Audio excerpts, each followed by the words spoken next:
What's going on? My name is David Page and I'm a professional guitarist and singer.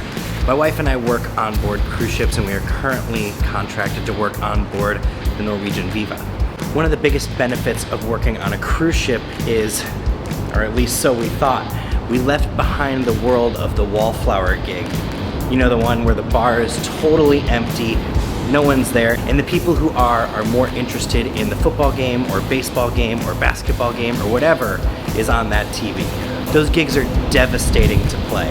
And the cruise ship gig is supposed to be different because we left behind the times where our pay or our job security or whether or not we get a gig next time is fully dependent on whether or not we're bringing people through the doors. Most of the time when we're performing on a cruise ship, the guests have nowhere else to be, and so, generally speaking, they've chosen to hang out with either us or some of the other musicians, and almost every room that has live music will have a built-in audience. Almost every time. The other day we were scheduled for a set, and it was unlike anything we've previously experienced on a ship.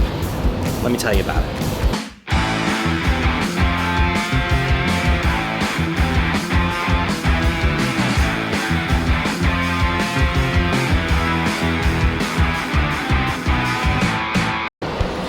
The other day, we were scheduled to perform at 5 p.m. in the atrium, while the ship was still docked until 9 p.m. in IVISII.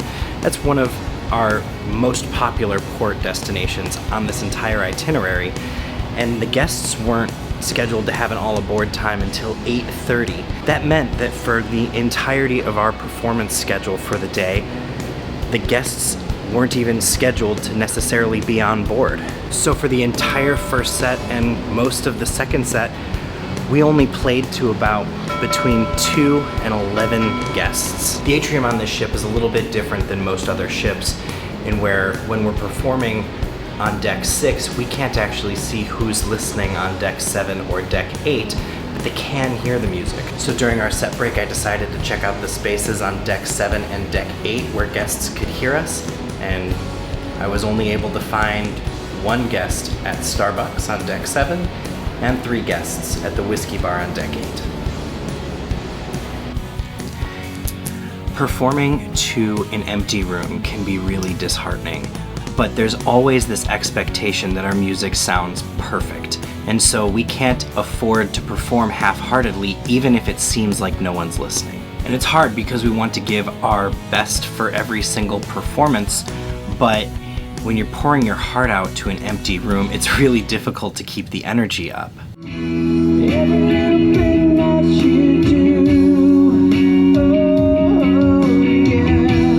Everything that you do, baby, I'm amazed by you.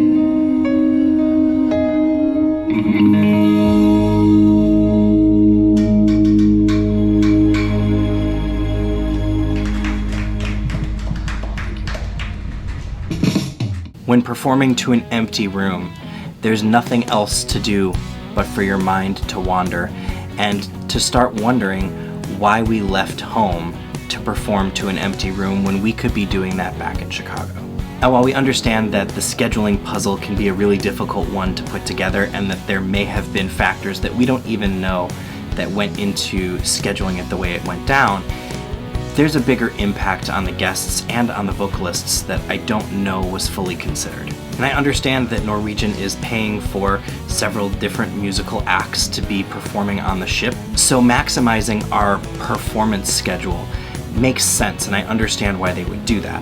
But this really seemed like a really big missed opportunity. The guests who had enjoyed our previous performances in the lounges and in Ocean Music Fest didn't get a chance to see us perform because no one was on the ship yet. And this was even a really late port day, so you know, a set by the pool at 11 or 12 would have been so much better. All the guests were still on board, we didn't even get to the port until 1 o'clock. Or if that doesn't work, put one of the acoustic acts in the observation room for a sunset sailing, that would have been perfect.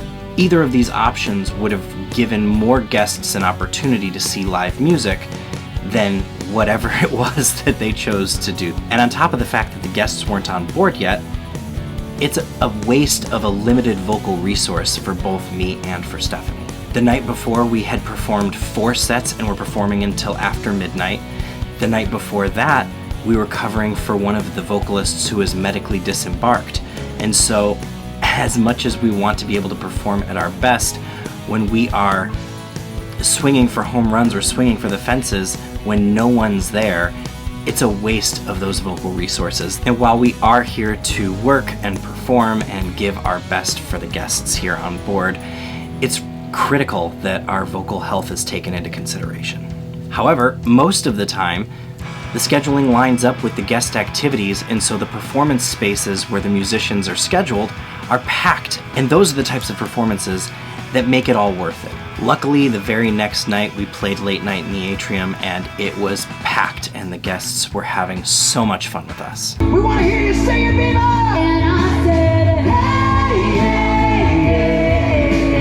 hey, hey, hey. I said, hey, what's going on? We love what we do and we want to make sure that after every single one of our performances, our guests are walking away thinking, this is the best vacation I've ever had.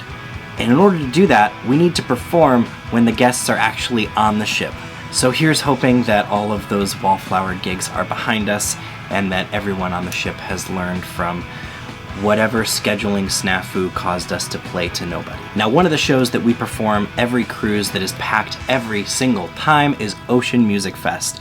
And if you want to see a little bit of behind the scenes work that we put in to make that show happen, check out this video next.